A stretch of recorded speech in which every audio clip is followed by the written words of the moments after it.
What do you say, everybody? With Thom Abraham, I'm Mick Gillispie. This is the pre-show to the actual radio interview that we're doing for the Tailgate Show that'll preview Alabama and Auburn, but always good to see Thom Abraham and talk about Thanksgiving. I was just talking to you about Thanksgiving, but of all of the people that do the Tailgate Show, you know, you have the most kids, and then you have the biggest Thanksgiving, and then you have the Thanksgiving football game. Yeah. So, I mean, I feel like I need to share with everyone the Abraham Thanksgiving. And with a name like Abraham, I would expect you to have a big gathering. Yeah, well, we kept having kids. We didn't know what was causing that. We knocked that off a few years ago. But, yeah, I mean, between the 9 kids and 10 grandkids and, you know, mostly all of them made it back. They know this is our holiday. So, you know, we tell them you can go scatter with your in-laws and everything else for Christmas, but Thanksgiving is our holiday. And we had about 25 at the table. You know, we set up one table. We're blessed that we got a huge room that we can do it, dining room into the living room. And so we set up, I just returned to tables and chairs this morning to the rental place that we have to actually rent a couple of 8-foot banquet tables to go along with our regular dining room table. So, wow. So we did all of that. And then the big night, you know, the night before is pie night. And I posted this on my social media at Thom Abraham Show. And the wives and you know, my daughters and my wife and the girlfriends, you know, whoever is involved in the thing, they all bake pies the night before, and the guys all go in the other room. We play poker, so we have a big poker game the night before, and so on. That went on forever. My 2 oldest sons, they went at it right down to the bitter end, and then when we had Turkey Bowl the next morning, the 2 of them were going at it to the bitter end as well, and one of them got hurt and trying to fight through the injury, and then they started getting a little chippy, and the little kids were out there watching, and they didn't know what was going on with the big kids, and that was it. I called it off at halftime. I said, "That's it, we're done. The game is over. We're stopping before a fist fight starts on Thanksgiving morning." Oh, like when they were kids again. Who won the game? Well, my second youngest son's team was up at the time, 18-12, so they were the ones that get the win. They'll go in we have trophies and everything. I mean, we've had the trophies for over 20 years. They're a yellow or a gold helmet, and we painted them a gold helmet and a silver helmet. Silver helmet's for second place. There are no losers. There's only first and second in the turkey bowl. We have the 2 helmets, and they're on a piece of wood on a pedestal, and then on the helmet we actually write in permanent marker the score and which team won and everything. And they take it very seriously. There are so many grandkids now and so many young boys in the family that I'm trying to tell the older guys, look, why don't you guys just coach them up and let's let them play, you know, the Turkey Bowl, but they still want to play. My sons were all athletes, so they all, you know, love getting in there. They're from 35 years old down to 23 years old, and they're all still very athletic and in good shape, so they're competitive.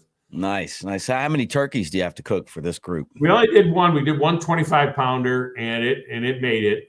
Because of the 25 people at the table, I'd say 10 of them, 8 or 9 of them, maybe 10 of them were kids, and they don't eat a lot of turkey. And then 2 of them, one of my daughters and her husband are whatever. I don't know if they're vegan or vegetarian or what the heck they are, but they don't eat turkey. Right. So, you know, I had to make them a special stuffing. I had venison in the stuffing. I make the stuffing or I make the turkey and the stuffing. It's kind of like the only cooking I do all year long, but it's a tradition. So I always put a secret ingredient in the stuffing. And this year, a lot of times it's Italian sausage or whatever. So this year it was venison. And, but because of my daughter and her husband that live in Huntsville and they don't eat meat, we made a little special side dish of stuffing for them that had no meat in it. So, you know, that was what we had to do, you know, to get it done. Good you, man. Making everyone happy. Happy.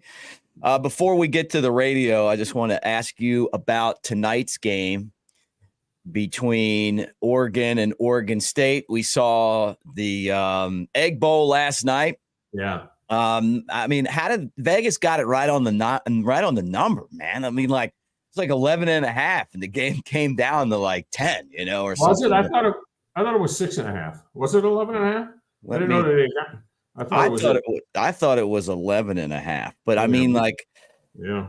Were you surprised? And is Lane Kiffin going to Texas A&M? And then what do you think about tonight's game? Is the chaos going to start?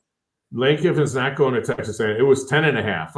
At least when we used it on my show, it was 10.5. So yeah, So yeah, right so there. here I thought I wanted to pick all of the people that picked on my show picked Ole Miss, and I guess we're losers on that deal because State covered the 10.5. I know. How did they do that? How the hell did they do that? Like, it's crazy, right? I know. I mean, look, they nailed the Auburn New Mexico State game. They had Auburn as a 23.5 point favorite. They won by 21. Oh, they lost by 21. No, not that one. Not that one. No, who could have saw that coming? Nobody. But yeah, that game should be good tonight. It's at Oregon. Oregon's got so much on the line. I would suspect that Oregon's going to win. And in fact, I was surprised the line wasn't bigger than what it is. Right. I think Oregon State took their shot last week, with Washington, and I don't know. I have begun to question the whole. We established this is what happens. People say polls don't matter, and they really don't. But what happens is we establish something at the beginning of the season, and everybody had this narrative that the Pac-12 is loaded. Oh, look at the Pac-12; they're loaded.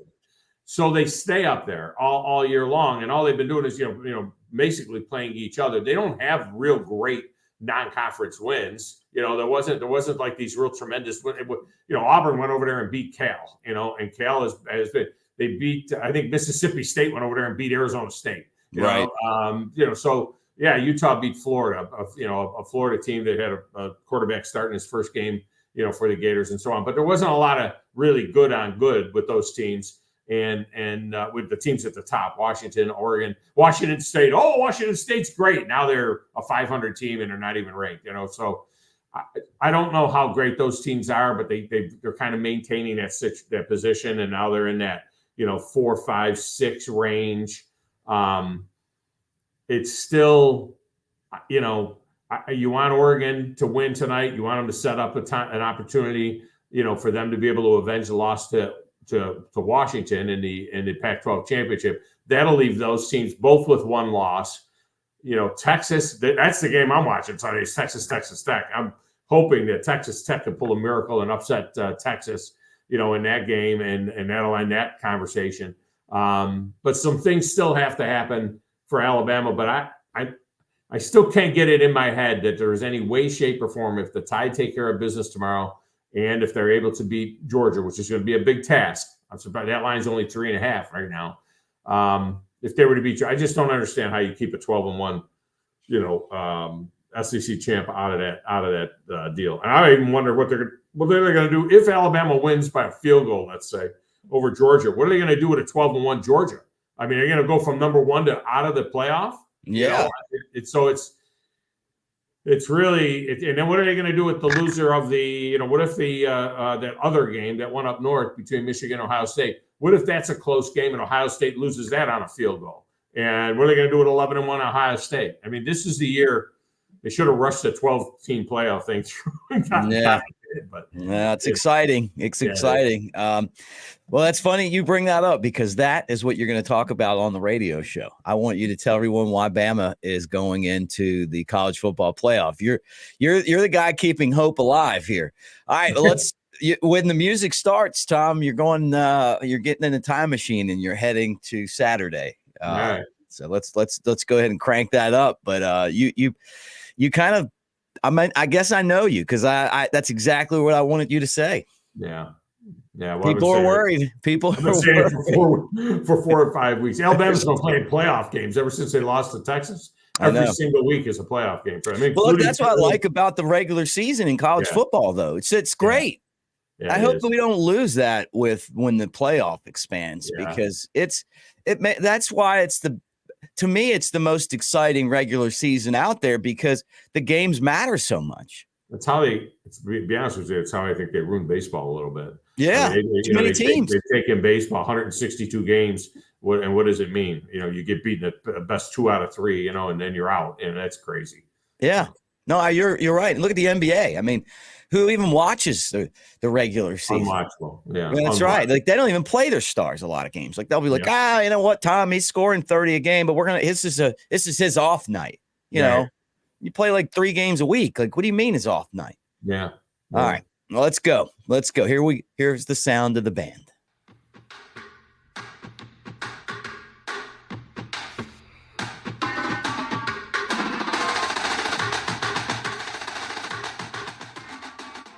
Well, Welcome back to the original Bama Football Tailgate Show. As we talk Alabama and Auburn, it is time for the Iron Bowl as we broadcast from the Floribama, Perdido Key.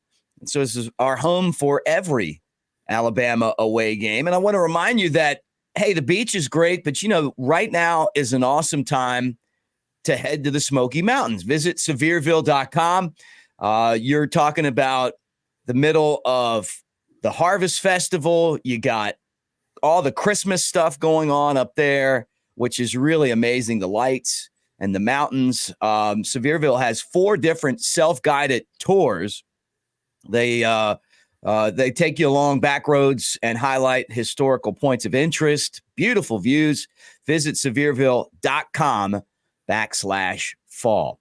Always great to talk to our buddy Thom Abraham. 97.7 ESPN The Zone up in North Alabama in Huntsville. He's also the host of the Thom Abraham Show.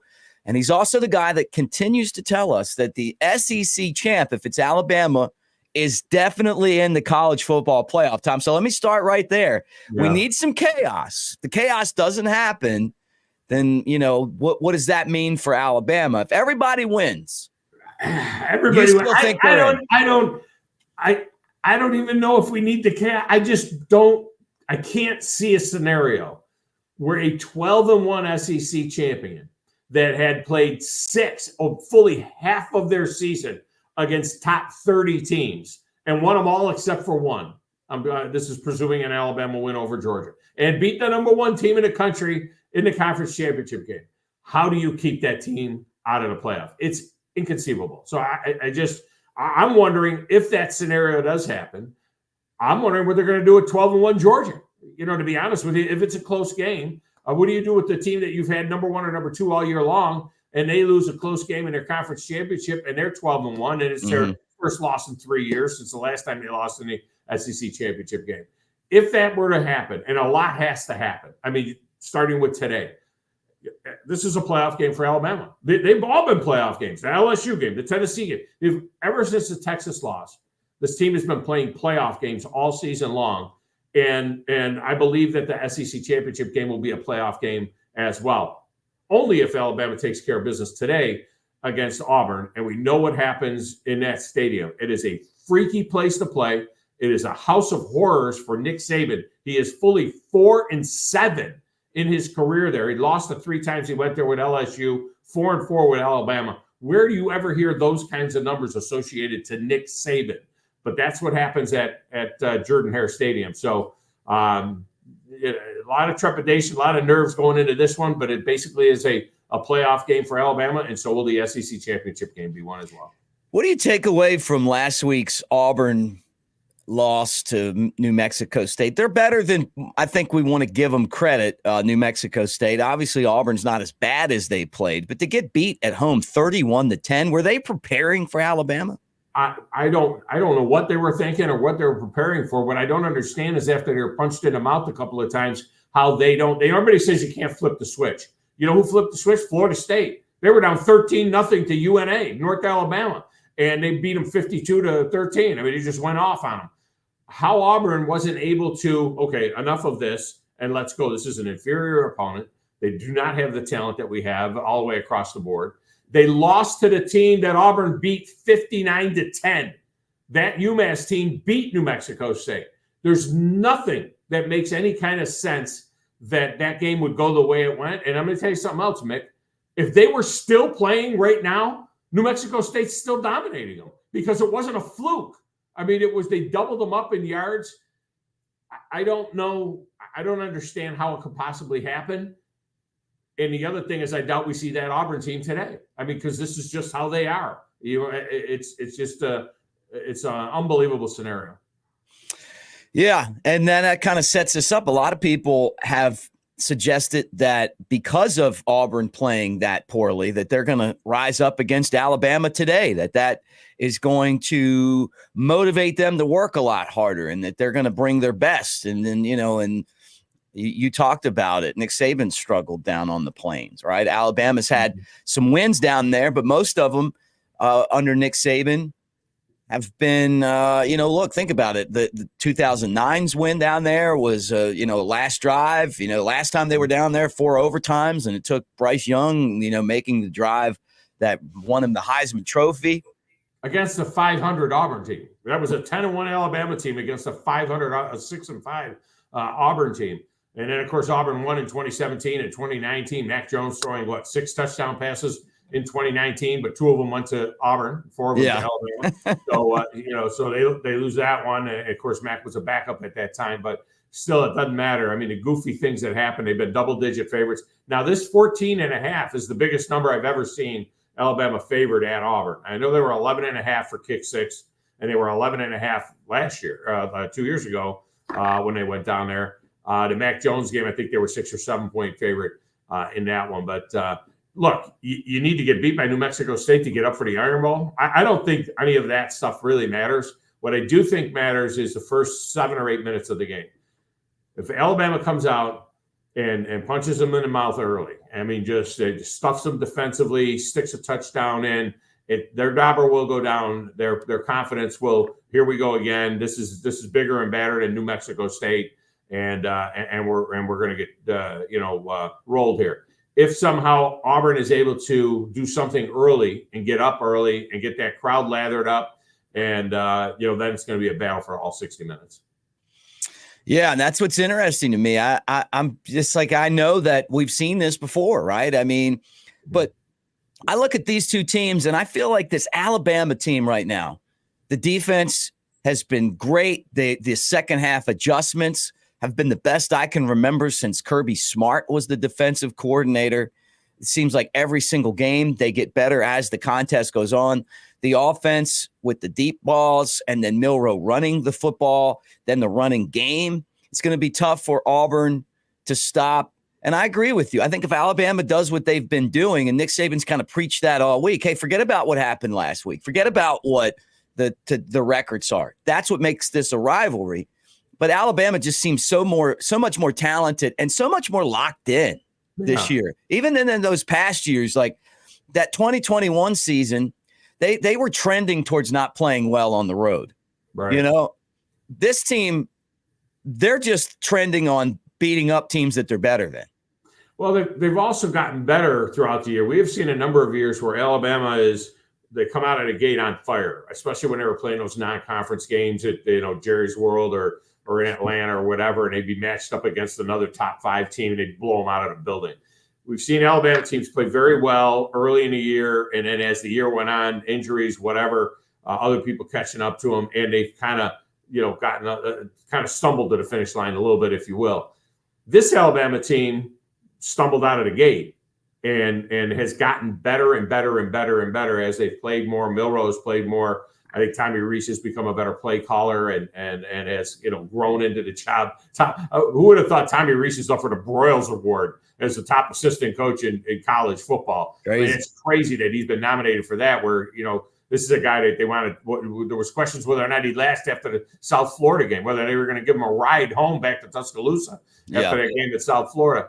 So the whole organization has gotten better and better, and they've been playing their best ball, down the stretch here. And they just need to maintain all of that and not think about the freaky stuff that happens, the ghosts, don't get upset, the rivalry, all of that. Just go out there, execute, and just take it to these guys early and often. He's Thom Abraham, 97.7 ESPN The Zone up in the North Alabama, Huntsville area, hanging out with us here on the original Bama football tailgate show. Alabama and Auburn play at 2:30, Jordan-Hare Stadium. All right, let's talk about some of the other games. I think we're kind of on the same page with Alabama.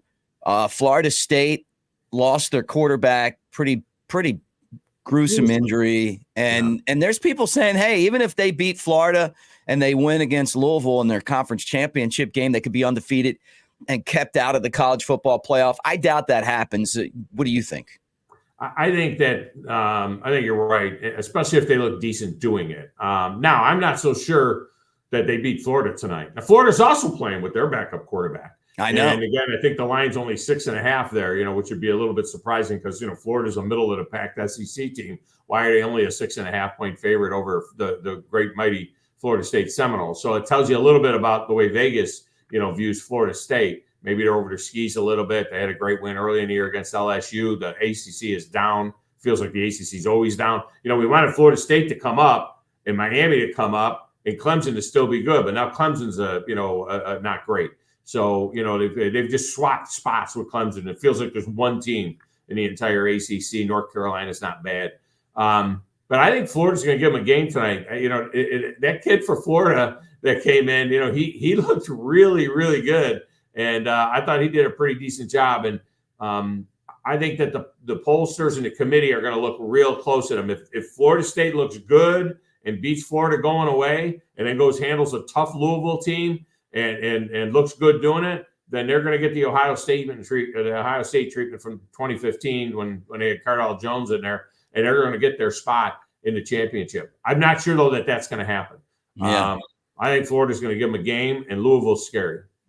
To me, the team that Alabama needs to lose is Washington, because I think once you get Washington out of the way, then all of a sudden you can basically minimize the Pac-12 because it's dissolving anyhow, right? So, right. What kind of negotiating ability are they going to have going into, hey, we got a one-loss champ and they got a one-loss champ? The strength of schedule out there isn't great. Alabama will have to have beaten number 1 Georgia to get there, and then their conference is folding, right? So Washington, we need them to lose to Oregon or lose to Washington State. Yeah, there's that one. And I still am very interested to see how ultimately they're going to handle the Texas situation. Yeah. If it ends up Texas and Alabama for that last spot and they're both one-loss teams, Alabama's strength of schedule took a mighty hit by playing UTC. They were number 1 for the last 4 or 5 weeks. They had the number 1 strength of schedule, and Texas was about number 8. After the UTC game, you go play an FCS team. They came out of that, and their strength of schedule was now number 24. I know. And Tennessee's is number 2, Texas, the other UT. They're number 2 in strength of schedule. So Texas has played a legit schedule. There's no doubt about it. And they beat Alabama. It's not like they've had a popcorn schedule. So that's the one at the end of the day that these guys are going to have to do some serious soul searching. A 12-1 Alabama with a win over Georgia, have to do that, versus a 12-1 Texas, avenging their loss to Oklahoma. They're hoping that it's Oklahoma, not Oklahoma State or something like that. Mm-hmm. What does it say about the Pac-12 or the Big 12 if Oklahoma State gets there and look at the people that have beaten them? Right. South Alabama beat them to death, and they lost again. So this is just anytime you're trying to squeeze 4 teams into a scenario that probably deserves to have 8, not 12, but at least 8. You're going to have these kind of situations. So I'm glad this is the last year of it. This is the chaos that we had hoped for years of this thing, so that they would have changed and expanded the field earlier. This is the year, though, that you're going to have some real deserving teams left out. All right, Tom, let's do it again next week for the SEC championship game. Absolutely. Thank you, my friend. Thom Abraham, 97.7 ESPN The Zone up in Huntsville, and also the host of the Thom Abraham Show. When we come back, we're going to talk more Alabama and Auburn. The Tailgate Show rolls on after this.